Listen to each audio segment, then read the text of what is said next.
Ouça agora a palavra de Deus, pelo preletor Rogério Botelho. A palavra de Deus tem o poder de transformar a vida de um homem, de um casal, de uma família e de uma nação. Tudo isso está disponível a você através de Jesus.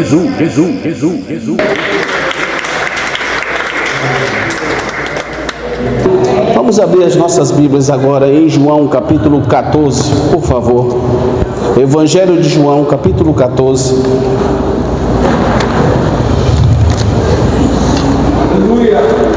O Senhor é maravilhoso, amém? Como Ele é bendito, santo, Ele está sempre com aquele que invoca a sua presença, o nosso querido Jesus. Glória a Deus.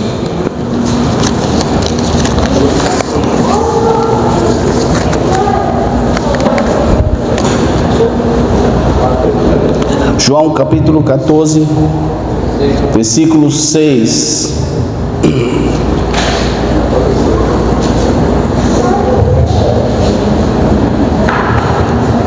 Glória a Deus. Bem conhecida essa passagem do Evangelho do Senhor Jesus, agora aqui que o nosso querido Jesus diz. Vamos lá, João capítulo 14, versículo 6, as Sagradas Escrituras diz assim: E disse-lhe Jesus: Eu sou o caminho, a verdade e a vida.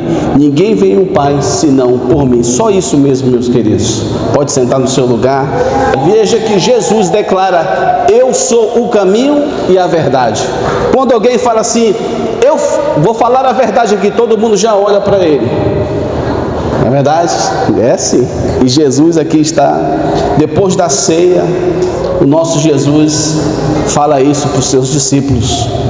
Uma das declarações mais profundas do Evangelho é essa, que Jesus fala: Eu sou o caminho, a verdade e a vida. Está registrada no Evangelho de João.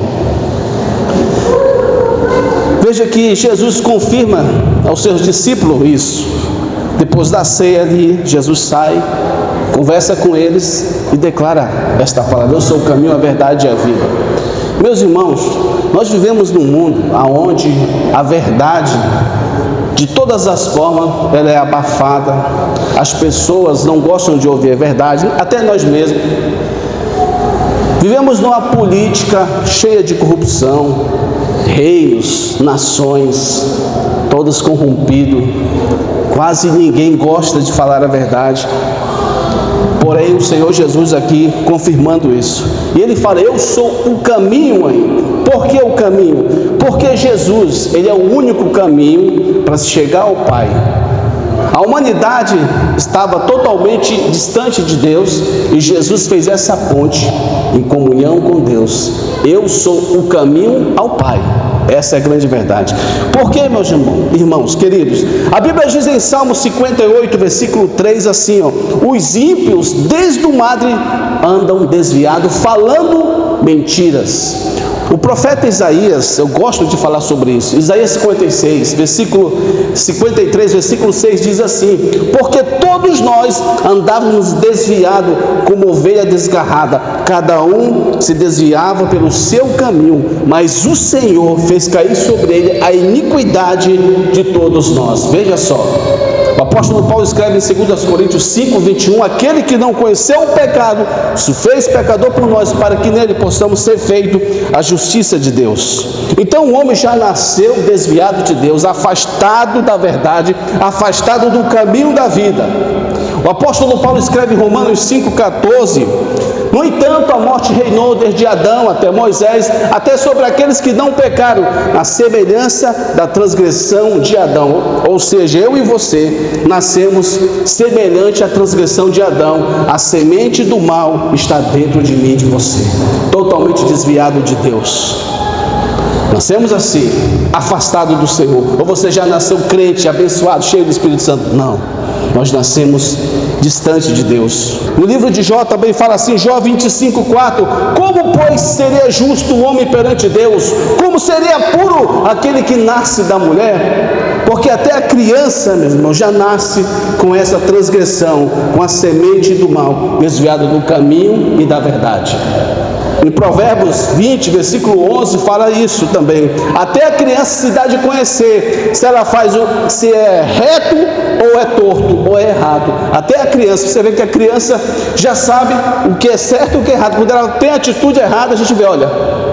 Aí as pessoas falam assim, essa criança aí vai ser ruim, olha como ela é. Olha a atitude dessa criança, olha como é que ela é, ó. Porque até a criança dá de se conhecer pelas suas ações. Então nascemos desviados da verdade e longe do caminho de Deus. Mas Jesus, Ele confirma, eu sou o caminho. Lembra que Salomão escreve em Provérbios 16, 25, em Provérbios 14, versículo 12, há caminhos que parecem direito aos homens, mas no fim são caminhos da morte. Muitos caminhos. Quantos caminhos eu e você andamos, hein? Antes de conhecer a graça de Jesus. Onde eu e você andávamos antes, meus irmãos, como ovelha desgarrada, sem a presença de Deus, um domingo desse chapadão, cheio do álcool, por aí, procurando uma paz, procurando a verdade, procurando um amor. Era esse o objetivo da minha vida. E eu não conhecia esse Jesus. Nascemos com essa transgressão, desviado de Deus, desviado da verdade. Gênesis capítulo 5, versículo 3 está escrito: e Adão viveu 130 anos e fez um filho à sua semelhança. Então, depois que Adão pecou, todos nós temos a semelhança da transgressão de Adão. Você pode ser perfeito em algumas coisas, ter qualidades no seu caráter, mas você, mesmo assim, eu e você, precisamos conhecer a verdade e o caminho da vida. Amém? Vocês estão entendendo? O caminho da vida é Jesus. Ele é este caminho. Porém, o diabo não quer que eu e você sigamos esse caminho. Sempre há coisas que aparecem. Quando alguém me evangelizava, Rogério, Jesus te ama, vamos para a igreja domingo, apareceu alguma coisa e eu não ia à igreja. Porque esse é o objetivo de Satanás, que eu e você não conhecemos o caminho do Senhor. Porque quando conhecemos o caminho da verdade, nós começamos a andar na verdade, nós começamos a invocar a presença de Deus, e Ele vai te guiando. Lembra que Jesus falou em João 14, 26, mas o Consolador, o Espírito Santo, a qual o Pai enviará em meu nome, esse vos ensinará todas as coisas, e vos fará lembrar de tudo que eu vos tenho dito. É o Espírito Santo, vai te guiar toda a verdade, Ele vai te ensinar. Filho, é este caminho que você tem que seguir. Minha filha, é essa decisão que você tem que tomar. Meu filho, você tem que tomar essa postura agora, seguindo o caminho da verdade. E quando Jesus afirma a verdade, a Bíblia, meus irmãos, inúmeras vezes fala sobre a verdade, tanto no Antigo Testamento como no Novo. A Bíblia no Antigo Testamento tem 39 livros. E a Bíblia toda tem 31 versículos, 31.100 versículos, e todos falam, várias vezes fala sobre a verdade, várias vezes, muitas vezes fala sobre a verdade. E nós, irmãos, já somos cristãos aqui, precisamos compreender esse caminho e viver essa verdade. Provérbios 12, versículo 17 diz: o que diz a verdade manifesta a justiça. Jesus veio ao mundo falando a verdade, diante de todas as leis, 613 leis, e o resumo da lei era amor e misericórdia, e Jesus veio diferente. Por quê? Porque a Bíblia diz em Êxodo capítulo 20, versículo 14, não adulterarás. E Jesus já veio com a mensagem assim. Mateus 5, versículo 27 e 28, ele diz, está escrito, não adulterarás. No versículo 28 ele diz, em verdade vos digo, aquele que olhar para uma mulher com intenção impura no seu coração, já adulterou com ela. Já foi um impacto ali para eles. Como é que esse homem de Nazaré fala isso? Olha, se olhar só, já confrontando aqueles homens. Uma mensagem totalmente diferente.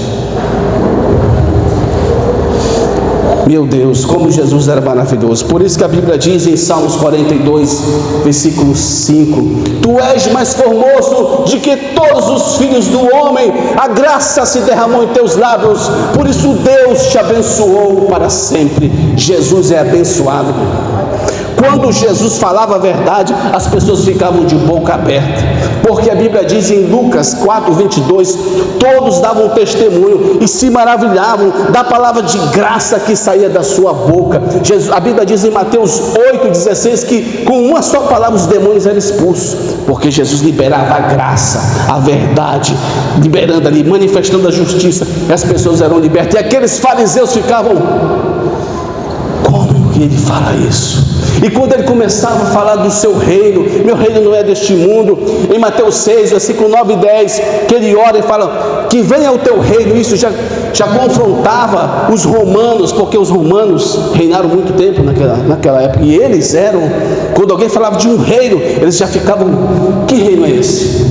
Que reino é esse? Que reino aqui é Roma. Mas Jesus estava falando do reino espiritual, do seu reino que não vai ser abalado, do seu reino que a igreja vai ser levada a este reino, do seu reino de pureza, reino de bênção, reino de benevolência, reino da paz, meus irmãos. Nós não temos paz aqui nessa terra, não temos. Eu tenho paz. Você não tem paz aqui nessa terra, meu irmão. É todos os dias nós temos que lutar contra o inimigo. É todos os dias lutando contra a impureza, o pecado, a imoralidade, a perversidade. Todos os dias. No livro de Jó 7, versículo 1, está escrito sobre isso: porventura terá o homem paz na terra? Seus dias serão como um dia de um jornaleiro. O que é um jornaleiro? Era um homem que trabalhava das 6 da manhã até as 18 horas da tarde e recebia o seu salário, e o trabalho era pesado, pegava uma coisa pesada e trabalhava. E a nossa vida é assim, meu irmão, é pesado mesmo. Você tem que pagar seus boletos, você tem que lutar contra o adultério, você tem que lutar contra o desânimo. Todos os dias é um dia de um trabalhador, e você tem que estar firme na verdade, para não sair deste caminho, meus irmãos, o caminho santo do Senhor. Este mundo, ele quer que eu e você sejamos enganados com as mentiras que tem ali. Eu estava comentando hoje com o pastor Moisés: pastor Moisés, a igreja é muito importante, e o mundo detona a igreja. Vocês são religiosos, vocês julgam as pessoas, a igreja é isso, a igreja é aquilo. Meu irmão, a igreja é uma mãe para nós. Se não fosse a igreja, o corpo de Cristo, o evangelho entrar na minha vida, onde eu estaria hoje? Totalmente perdido. Mas a igreja, meu irmão, a igreja é o corpo de Cristo junto, somos nós, amém? Você faz parte deste corpo. Glória a Deus. E para falar a verdade, como Jesus disse, há um preço a ser pago, e Jesus pagou um alto preço. O preço foi alto demais, irmãos. Preço de sangue. A Bíblia diz no livro de Hebreus 9, versículo 22, que todas as coisas, segundo a lei, se purificam com sangue, porque sem derramamento de sangue não há arrependimento, não há, irmãos. Então Jesus derramou o seu sangue, não há remissão de pecados. Obrigado, pastor. Sem derramamento de sangue, todas as coisas, segundo a lei, se purificam pelo sangue, porque sem derramamento de sangue não há remissão de pecados. E Jesus foi lá, pagou o preço com a sua verdade e nos deu essa vida. E hoje você tem a oportunidade de servir. E eu fiquei pensando esses dias: Senhor, será que, como é que eu estou vivendo a verdade? Eu estou vivendo o verdadeiro evangelho? Porque, meus irmãos, tanta perseguição nos cristãos que estão fora do nosso país. Eu vi uma pesquisa agora, só esse ano, 7.000 cristãos morreram na Nigéria. Só que a imprensa sempre fala isso, mas morreu muito mais. E eu vi alguns vídeos, o carro passando por cima deles, outros eram enterrados vivos, outros queimados vivos. E eu, meu Deus, eu me envergonho do evangelho que eu tenho vivido. Eu quero sair da igreja, eu vou me separar, aquilo outro, meu Deus. Enquanto aqueles crentes estão sofrendo, sendo queimado vivo, sendo enterrado vivo, e muitos de nós na centralzinha, bem geladinho aqui, reclamando, murmurando, e os nossos irmãos sendo queimados vivos porque estão defendendo a verdade. E a gente fica, como diz Eclesiastes 2, Cantares 2,15, com raposinhas, plá, plá, plá, pli, pli, pli, eu vou sair da igreja, isso, eu vou fazer isso. Meus irmãos, não, eu fico envergonhado da minha vida mesmo. Que evangelho eu tenho vivido, Senhor? Será que eu amo mesmo o Senhor de verdade? Será que o Senhor é comigo? Isso é uma palavra para refletirmos sobre isso. Oséias 6, versículo 3 diz: conhecemos e prossigamos em conhecer o Senhor. A Bíblia diz em 2 Coríntios 5,14 que o amor de Cristo nos constrange. O profeta Jeremias 31, versículo 3 diz: o Senhor me apareceu dizendo, com amor eterno eu te amei, e com amável benignidade eu te atraí. Jesus já nos amou, meus irmãos. Ele já deu a vida por mim e por você. Ele já mostrou o caminho e a verdade para mim e para você. Agora só precisamos se manter firme no caminho e na verdade, e vivermos esse evangelho verdadeiro. Glória a Deus.